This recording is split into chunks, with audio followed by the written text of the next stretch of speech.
আজকে বুঝিয়ে দেবে তারা রাজপথে নামলে কি শ্রমিকের রাজপথ যদি নামে শ্রমিকেরা তাহলে তারা দুর্বল নয়।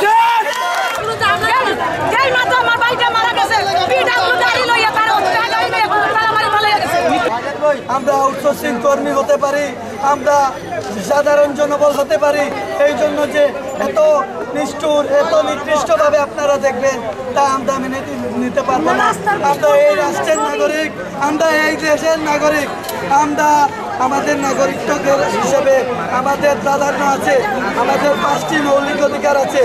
এই মৌলিক অধিকারের মাধ্যমে হলেও আমাদের রাষ্ট্র প্রশাসনের দিকে আমরা দৃষ্টি আকর্ষণ করব। আমাদের প্রকৃত আমাদের সুষ্ঠু বিচার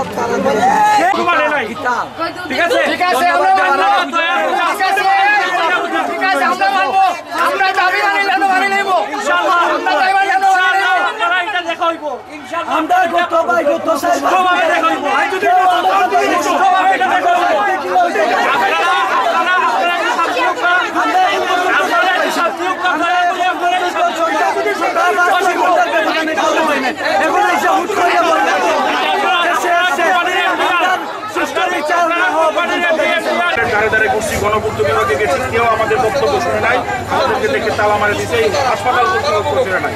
আমরা হাসপাতালের পরিষ্কার পরিচ্ছন্ন করার জন্য সারাদিন রাত কাজ করি, আমাদের কেউ কথা শুনবো না। এই জন্য হলো তারা এই অবস্থা করছে। এখন দাবি হলো হাসপাতাল কর্তৃপক্ষ যাদের আছে, গণপূর্ত সহ সংশ্লিষ্ট কর্তৃপক্ষ আছে, তাদের সাথে আলোচনা করে তারপরে তারা বিচার করবে। আমরা জনগণ বা আমরা কোনো বিশৃঙ্খলার বিরুদ্ধে নই। আমরা ভাই মারা গেছে, প্রশাসন থেকে কোনো সুনির্দিষ্ট কোনো কিছু আমরা পাই নাই। শান্তিপূর্ণ অবস্থান কর্মসূচিতে ছিলাম, কিন্তু তারা কোনো হস্তক্ষেপ না করায় আমরা কঠোর কর্মসূচিতে বাধ্য হয়েছি। আমার ভাইয়ের রক্তের বিনিময় হলেও, আমাদের শরীরের রক্তের বিনিময় হলেও আমার ভাইয়ের হত্যা বিচার চাই। সবাই এই ব্যাপারে জানা হয়েছে, জানছো, জানার বাদে পেনশন এটার ব্যবস্থা নেওয়ার লাগে আপনারা লাগে আলাপ আলোচনা করবা। আপনারা এই পর্যন্ত আপনারা এমডি স্যারে কইছো যে আপনারা যে কথাটা আপনারা তার কথার উপরে ভিত্তি করিয়া আপনারা একটু সময় দোকা এই জিনিসটা দেখিয়ে দেওয়ার। আসলে নিউজটা খুবই হৃদয় বিদারক। মানে আপনি কল্পনা করতে পারেন একজন মানুষ চা খেতে বসেছে, নিশ্চিন্তে ডিউটি করে সারা রাত ডিউটি করে এসে খেতে বসেছে। ওই সময় আমিও বাসায় গিয়েছি, খেতে বসেছি, সেও বসেছে, কিন্তু তার মাথায় উপর থেকে একটা বোল্ডার এসে পড়ে সে জায়গায় মৃত্যুবরণ করেছে। এটা আসলে এর চেয়ে মর্মান্তিক আর কিছুই হতে পারে না।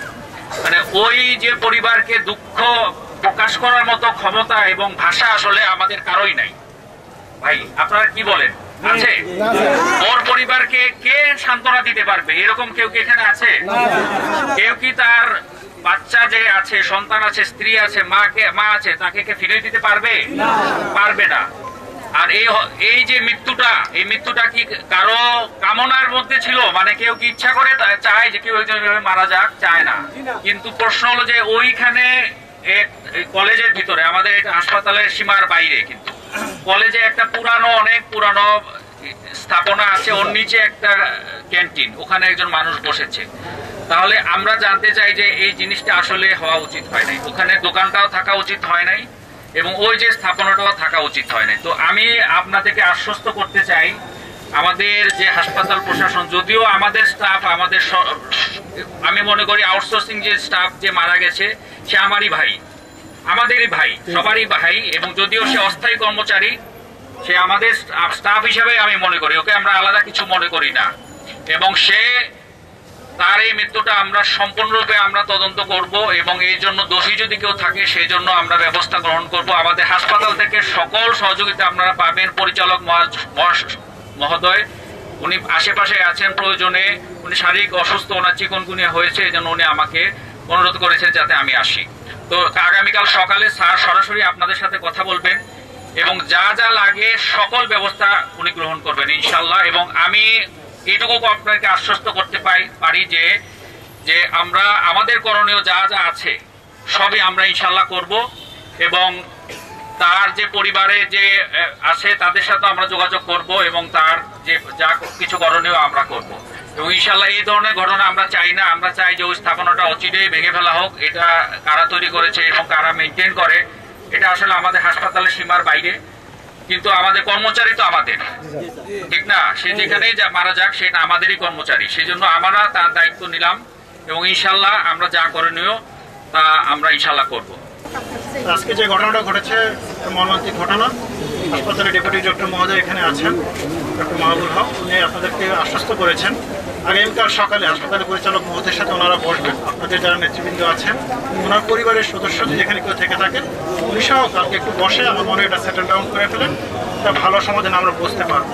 আর যে স্থাপনাটা এখানে আছে আমার মনে হয় মেয়াদোত্তীর্ণ হয়ে গেছে, সেই স্থাপনাটা কী করা যায়, রেনোভেট করা যায় না এটা ধ্বংস করতে হবে, সে ব্যাপারে প্রয়োজনীয় ব্যবস্থা গ্রহণ পিডব্লিউডি বা যে প্রতিষ্ঠানের কাছে ইয়ে করা দরকার সেটা হাসপাতাল কর্তৃপক্ষের মাধ্যমে আমরা যথাযথ ব্যবস্থা নেওয়ার জন্য আমরা সেটা বলব। এই যে রাস্তাটা যদি অবরোধ করেন সবারই কষ্ট হবে, কেননা উনি যিনি মারা গেছেন নিঃসন্দেহে উনি মানে মানুষের সেবার জন্যই তো এখানে আসেন। তো এখানে যারা সেবা নিতে আসেন আপনারা তাদেরকেই সেবা করেন, কাজে দয়া করে আর এটাও রাস্তাটা অবরোধ করবেন না। এখানে যারা সেবা নিতে আসেন সেবা প্রত্যাশীরা সেই প্রত্যাশাটাই করে, আমরাও সেটাই চাই। আমরা আপনাদের দাবি দেওয়ার ব্যাপারে একদম সম্পূর্ণরূপে একমত। আগামীকাল মধ্যে ইনশাল্লাহ এটা সেটেল হয়ে যাবে সেই প্রত্যাশা।